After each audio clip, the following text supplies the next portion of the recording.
supaya nih mempermudah nggak lebih baik misalnya PDP diumumkan ke masyarakat supaya orang langsung tahu nggak pernah kontak begitu. Kami akan menyampaikan itu tetapi dengan cara soft. Dengan cara yang soft. Karena ingat PDP, ODP, OTG ini belum kasus. Yang disebut kasus adalah ketika dinyatakan positif melalui hasil pemeriksaan PCR. Nama-nama yang positif kami sudah serahkan kepada distrik. Distrik menyerahkan itu ke lurah dan RT. PDP, ODP yang hampir 500 ini datanya masih diverifikasi karena ada yang ada yang dikeluarkan sudah sembuh, dinyatakan sembuh, dibuktikan dengan surat sehat, surat keterangan sehat. Sisa nama-nama tersebut akan kita distribusi lagi kembali supaya diawasi di dalam lingkungan terkecil yaitu RT. Saya pikir saran masyarakat selama ini sangat baik supaya melakukan pengawasan secara bersama-sama. Jadi jalan-jalan protokol itu dibatasi pergerakannya, kemudian tempat-tempat umum dibatasi pergerakan atau kunjungan orang ke situ dengan jam yang sudah diatur.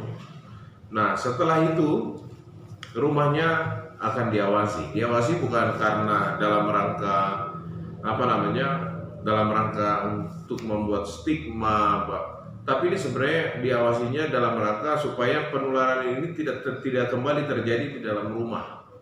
Gitu. Jadi ada yang menjadi pengingat. Gitu. Berarti sudah dilakukan ya Pak ya? Ke RT-RT juga? Iya, untuk sebatas kasus. Tetapi untuk PDP, ODP, OTG, mudah-mudahan hari Selasa data bisa kami berikan. Karena untuk menyatakan sehat itu kan harus melewati beberapa tahapan. Pertama, hasil pemantauan antara 14 hari setelah ketemu dengan petugas penyelidikan epidemiologi sampai hari ke-14 dan paling lama hari ke-20 tidak ada gejala, kemudian dites. Kami punya kendala adalah tes. Tapi saya pikir besok pagi kami punya tes 1000 tes datang, kami akan melakukan tes massal untuk kontak erat dekat. Resiko tinggi, yang baik itu kasus pada generasi pertama maupun nanti untuk generasi kedua. Seperti itu, dan termasuk jika sebagian dari generasi ketiga kita bisa tangkap, bisa menemukan lebih awal, itu akan jauh lebih bagus. Kita sudah buktikan bahwa 7 kasus ini kami sudah tahu kok, ini pasti akan ada yang positif.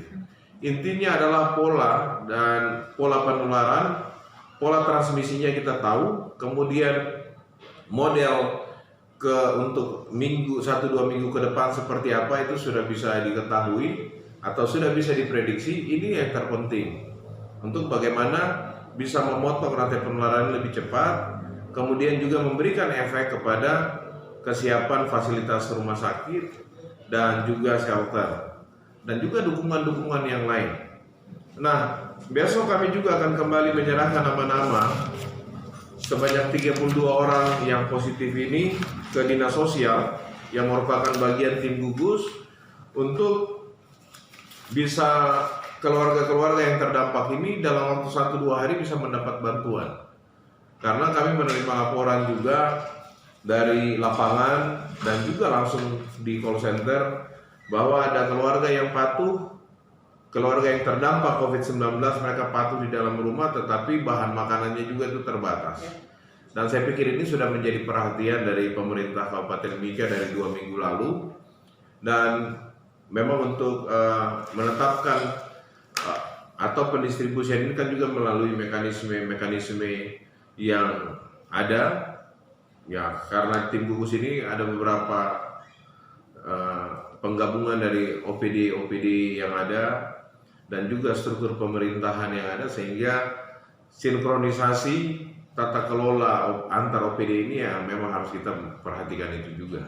Memperhatikan bagaimana untuk mensinkronkan fungsi dari OPD, kemudian aturan dan mekanisme ini supaya semua itu bisa berjalan dengan baik.